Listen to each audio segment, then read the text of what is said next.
하나님의 어린 양 예수님. 예수님께서 제자들을 부르시고 있습니다. 예수님께서 제자를 부르시는 것이지만 오늘 이야기 속으로 상세히 들어가 보면 마치 제자들이 예수님께 나아간 것처럼 보이기도 합니다. 제자들이 예수님께 나아간 것이죠.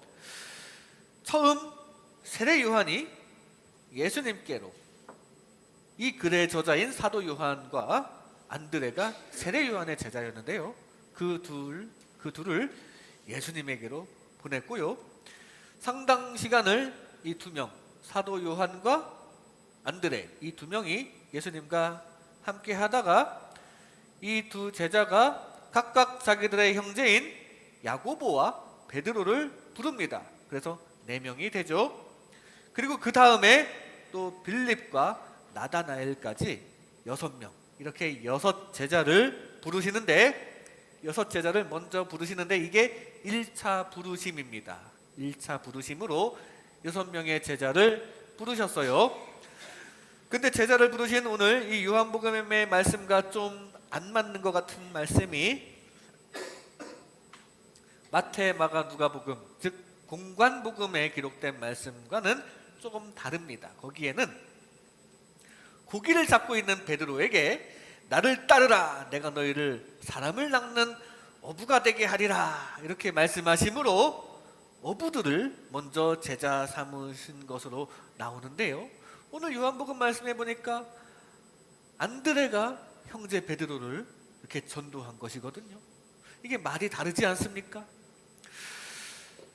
왜 이렇게 말이 다른 것으로 보이냐면, 마태, 마가, 누가복음에 기록된 이 갈릴리 해변에서 제자들을 부르신 그것은 2차적 부르심으로 보고 있습니다.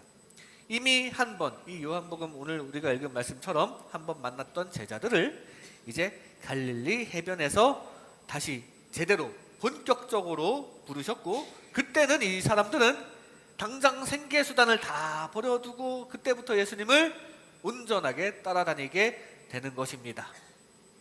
그렇게 봤을 때 이 맨 처음 1차적으로 부르시는 오늘 말씀은 예수님의 제자들 중에 처음 2제자, 아마도 요한복음을 지은 이 사도 요한으로 보이는 한 사람과 그리고 안드레, 이들이 예수님과 대화하는 장면으로 시작합니다.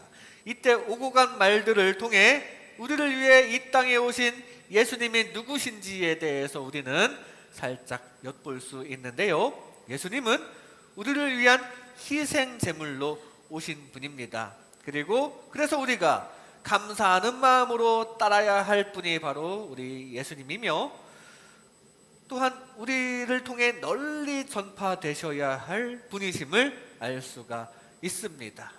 이 시간 이런 말씀을 통해 예수님이 어떤 분이신지를 오늘 말씀에 나온 대화 장면을 통해 살펴볼 때, 오늘 나오는 이 참된 제자들처럼 우리도 예수님을 제대로 대하는 주님의 참된 제자 되시기를 주님의 이름으로 축복합니다.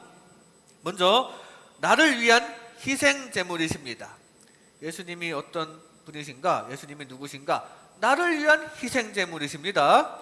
오늘 본문 요한복음 1장 36절 말씀에 보면 예수께서 거니심을 보고 말하되 보라, 하나님의 어린 양이로다.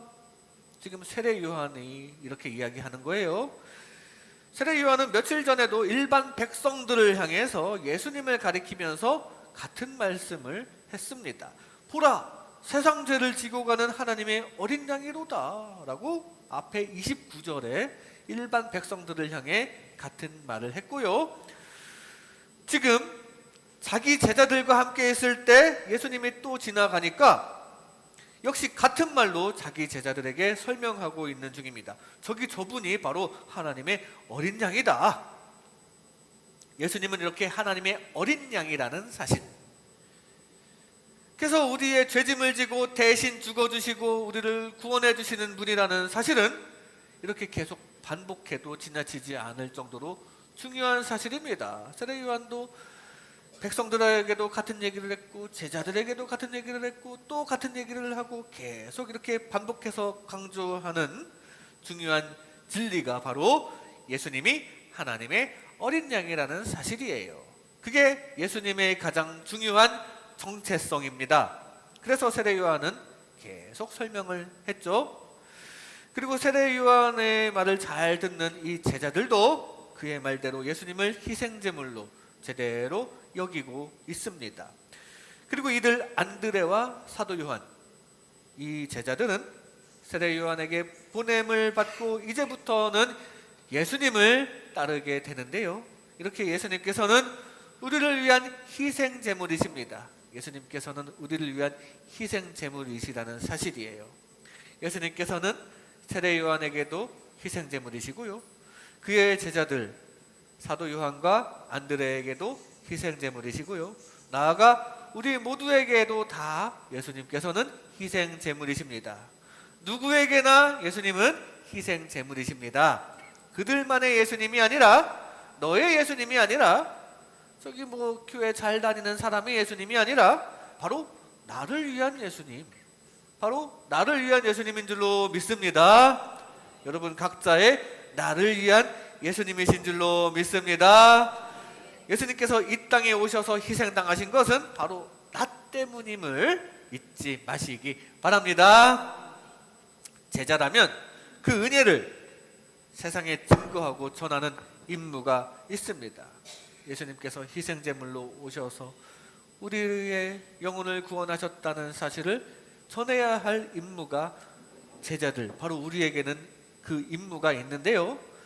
그런데 그것보다 더 중요한 게 있어요. 그것은 바로 자기 스스로가, 본인 스스로가 그 은혜를 받는 것이 더 중요합니다. 그래서 뒤에 41절에 보니까 제자들이 동료에게 자랑하듯이 메시아를 전하게 되죠. 우리가 메시아를 만났다. 드디어 나도 메시아를 만났으니 신나고 기쁘다는 얘기입니다. 본인이 예수님을 진정으로 만난 것이 진짜 이렇게 기쁜 거예요.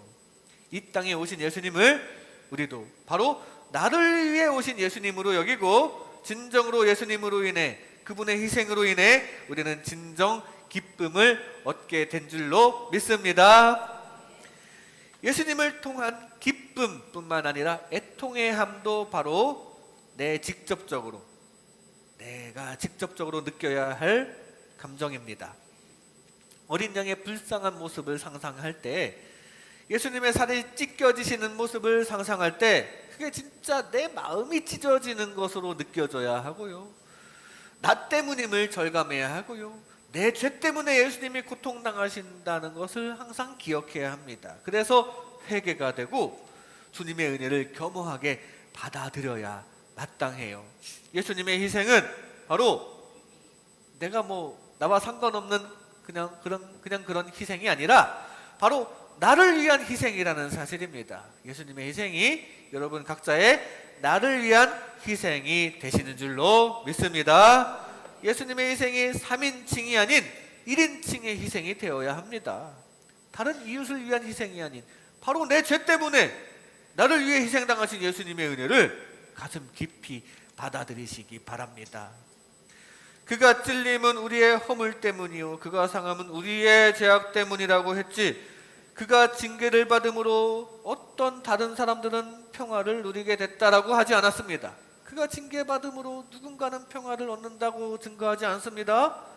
바로 우리가 평화를 누린다고 하였죠.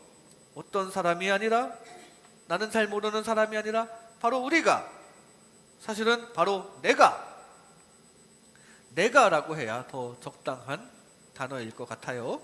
그가 찔림은 나의 허물 때문이요 그가 상함은 나의 죄악 때문인 줄로 믿습니다. 그분이 맞은 채찍도 사실 내가 맞아야 할 채찍입니다. 지금까지 지은 죄만도 상당히 많은데 그것을 용서받기 위해 치를 대가 중에 하나에 불과한 그 채찍, 바로 내가 맞아야 하는 채찍인데 대신 예수님께서 맞아주셨거든요. 그분이 머리에 찔리신 과시면류관도 바로 내가 머리에 써야 할 것인데 그걸 대신 해주신 은혜를 기억해야 합니다. 바로 나를 위한 구원임을 기억하고 소중하게 받아들이시는 주님의 제자 되시기를 주님의 이름으로 축복합니다. 나를 위한 희생제물이십니다.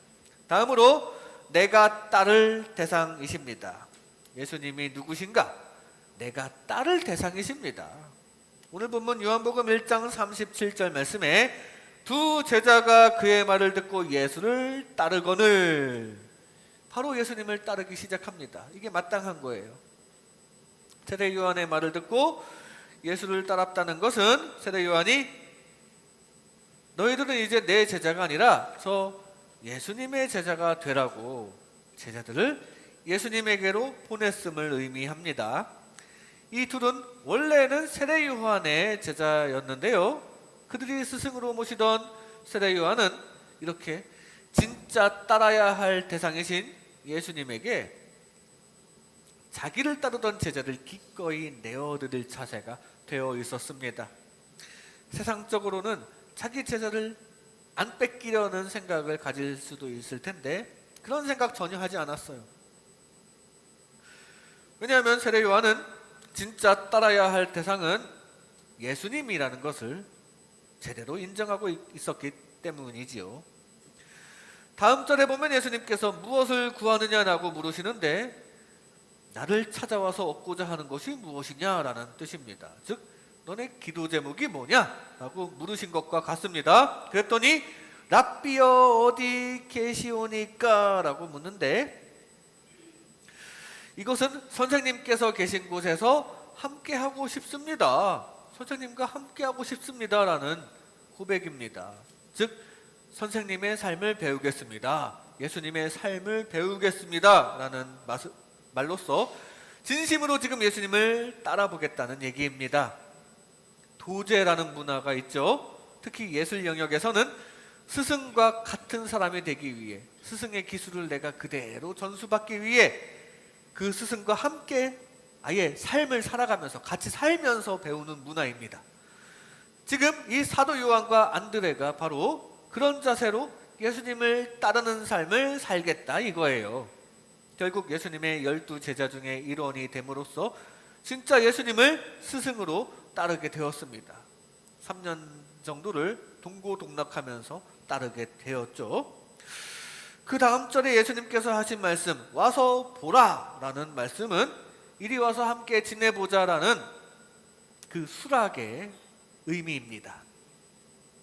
그리고 계신데를 보았다라는 것은 예수님께서 계신데, 그 예수님의 거처까지 따라갔다는 얘기입니다. 예수님 계신데 가서 함께 먹고 자고 생활을 함께 한 거예요. 언제까지 그랬냐면 10시까지 그렇게 했다고 했죠. 이 10시, 이것은 로마식 시간 표기법으로 하면 이 밤 10시가 아니라 오전 10시를 의미합니다. 오전 10시가 되는데 함께 밤을 지새웠던 거예요. 함께 밤을 지새우고 나니 10시가 되었다는 뜻이 됩니다. 이 밤, 이 한밤중에 예수님과 함께 했던 것이 이 사도 요한에게는 아주 중요한 인생의 터닝 포인트였을 것입니다. 그때 예수님을 제대로 만난 것이었거든요. 그래서 지금 그날 그 시간까지 지금 상세히 기억이 나서 이렇게 기록으로 남겨놓았을 것입니다. 이렇게 첫 제자들 요한과 안드레가 몸소 실천했던 것처럼 예수님께서는 우리가 따라야 할 대상입니다. 우리가 이렇게 따라야 할 대상이에요. 예수님과 함께 먹고 자고 생활을 함께 할 정도로. 즉 다시 말해 우리가 항상 무엇을 하든지 예수님을 생각하고 항상 쉬지 않고 기도하면서 주님을 생각하면서 말씀을 품으면서 살아야 할 정도로 예수님께서는 우리가 항상 따라야 할 대상이십니다. 그냥 가르침을 받고 지식을 전수받는데 그치지 않고 진짜 장인의 삶을 그대로 체득하는 도제처럼 우리도 이렇게 일주일에 한 번 예배 드리고 말고가 아니라 삶 가운데 항상 예수님을 따라야 마땅하다는 사실입니다. 예수님을 항상 따르는 진짜 제자 되시기 바랍니다. 바울은 예수님을 따르는 삶을 모범적으로 보였습니다. 바울은 예수님처럼 세상 유혹과 방해를 이겨냈고요. 그리고 죽을 것까지 각오하는 태도를 보였는데 죽을 것까지 각오했다는 것은 세상적인 것을 일정 부분 내려놓는 태도를 뜻합니다. 세상 것을 내려놓으면서 하나님을 섬겼어요. 그리고 하나님의 뜻에 맡기는 모습을 보였는데요. 이게 그토록 고대하던 메시아를 만난 오늘 이 사도 요한과 안드레가 앞으로 공생의 사역을 통해 배워야 할 예수님의 모습입니다. 예수님의 모습이 그랬죠. 세상의 유혹을 이겨내고 세상 것을 내려놓고 하나님의 뜻에 맡기는 태도. 예수님께서 그 모습을 몸소 보여주시고 제자들과 함께 살면서 본을 보여주셨는데요. 바울은 그 삶을 제대로 따라서 하고 있고요. 예수님의 제자들도 예수님께서 죽으실 때까지 함께 했습니다. 어떤 부분은 좀 이해가 안 되는 부분도 있었겠지만 예수님께서 십자가 사역을 완수하시고 부활하시고 승천하시고 성령님 강림하신 후에는 이 제자들도 모든 것이 이제 완벽하게 이해가 되었고요. 그 후로는 진짜로 예수님께 배운 태도로 제자의 삶을 훌륭하게 마쳤습니다. 세상 것을 내려놓고 하늘의 소망을 두고 하나님의 뜻대로 살아가는 삶을 살게 되었죠. 제자는 이렇게 예수님을 따라야 합니다. 예수님이 우리의 삶 그 자체가 될 수 있기를 바랍니다. 왜냐하면 그게 좋은 것이거든요. 예수님을 닮아 살아가는 게 그게 좋은 거예요. 왜냐하면 영적으로 그게 참 좋기 때문입니다. 우리는 이 세상에서만 살고 말 것이 아니잖아요. 이 세상에서만 살고 말 게 아닙니다. 이 세상에서만 살고 말 것이라고 스스로 생각하신다면 그거 자기 자신에 대한 신뢰입니다. 여러분들은 모두가 소중한 영혼이시고 하나님의 형상을 닮으신 존재이신데, 그래서 영원한 하나님의 자녀가 되어야 하는데 그걸 생각하지 않고 그냥 이 세상에서만 잘 살다가 죽으면 끝! 이렇게 생각하는 거는 자기 자신에 대한 신뢰예요. 자기 영혼에 대한 신뢰입니다.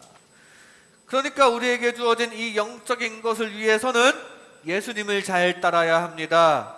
예수님께서 본을 보여주신 것처럼 세상적인 것보다 하늘에 더 가치를 두어야 합니다. 또 하나님의 뜻에 잘 맡겨야 합니다. 그렇게 하늘의 것은 기본으로 우리가 얻어야 하고요. 그럴 때 더 덤으로 주시는 세상 것들, 축복들, 주님께서 채워주시는 물질과 평화와 건강의 축복도 덤으로 얻는 주님 기뻐하시는 제자들 되시기를 주님의 이름으로 축복합니다. 내가 따를 대상이십니다. 마지막으로 내가 증거할 대상이십니다. 예수님이 누구신가? 내가 증거할 대상이십니다. 오늘 본문 요한복음 1장 41절 말씀에 보면 그가 먼저 자기의 형제 시몬을 찾아 말하되 우리가 메시아를 만났다 하고, 안드레는 예수님의 삶의 자리에까지 가서 아침 10시까지 깊은 교제를 나눈 뒤에 곧바로 형제 베드로를 초청을 합니다. 우리가 메시아를 보았다. 이 말은 이 메시아라는 당시 대부분의 유대인들이 기다리던 존재를 내가 지금 봤다는 거예요. 드디어 만났으니까 너도 함께 하자는 겁니다. 지금 전도하는 거죠. 드디어 메시아를 만난 기쁨을 지금 형제 베드로와 함께 나누고 싶은 거예요. 그게 진짜 메시아를 만난 사람이 가져야 할 자연스러운 태도인 것입니다. 이렇게 예수님께서는 우리가 증거할 대상이십니다. 우리의 영혼을 구하신 구세주이시니까 그 구세주를 만난 기쁨을 당연히 주변 이웃과 나누고 싶어야 마땅하다는 사실이에요. 예수님을 전하는 진짜 제자 되시기 바랍니다. 오늘 안드레가 자기 형제 베드로에게 예수님을 전한 것은 최초의 전도입니다. 물론 구약 시절에도 하나님을 전하는 전도가 이루어졌죠. 모세와 엘리야가 특히 하나님을 많이 전했지만 예수님을 전한 것을 기준으로 보면 아마도 이 전도가 최초일 거예요. 무려 예수님께서 제자들에게 가서 전하라고 전도 명령을 하시기도 전에 한 전도입니다. 이거 시켜서 전도한 게 아니라 예수님께서 명령도 하시기 전이었거든요. 시켜서 전도한 게 아니라 그냥 자연스럽게 사랑으로 전한 거예요. 자기 형제 베드로에게. 이게 정말 우리가 나에게 정말 좋은 것이 있고 정말 내가 사랑하는 사람이 있으면 그 사람에게 그 좋은 것을 누가 안 시켜도 빨리 나누어 주거나 빨리 공유하고 싶지 않습니까? 빨리 알려주고 싶지가 않습니까? 정말 좋은 것을 정말 좋은 사람에게 알려주고 싶은 게 마땅합니다. 복음이 바로 그렇게 좋은 것입니다. 복음이 그렇게나 좋은 것이고요. 그렇게나 좋은 것을 우리는 누가 시키지 않아도 하나님께서 명령하시지 않았어도 전하고 싶어지는 게 그게 바로 올바른 전도의 자세입니다. 바로 그런 마음이 여러분들에게 가득하실 줄로 믿습니다. 안드레는 초기 어부 4인방이 있었죠. 베드로와 야고보와 요한 그리고 안드레, 이 어부 4인방이 초기 맨 처음에 부르심을 받은 제자들 중에 4명인데요. 그 4명 중에 상대적으로 안드레는 약간 밀려났는지 항상 중요한 일에는 베드로와 야고보와 요한 이 3명이 더욱더 부각이 되는 모습을 성경에서 자주 봅니다. 이 셋이 부각되고 안드레는 마치 그 수제자 그룹에서 제외된 것처럼 보입니다. 하지만 안드레가 더 중요한 역할을 했어요. 이 안드레의 전도가 있었기에 수제자 베드로가 있었다는 사실입니다. 안드레가 사랑으로 자연스럽게 우러나오는 전도를 했기 때문이죠. 사실 훨씬 더 중요한 역할을 안드레가 한 셈입니다. 우리도 이렇게 예수님을 자연스럽게 전할 수 있기를 바랍니다. 소중한 사람에게 당연하게 그 좋은 복음을 전할 수 있기를 바랍니다. 그 전하는 행위가 바로 내가 예수님을 정말 좋은 분으로 여긴다는 증거가 될 것입니다. 반대로 얘기하면 내가 예수님을 정말로 좋은 분으로 여긴다면 자연스럽게 전할 수 있어야 하고요.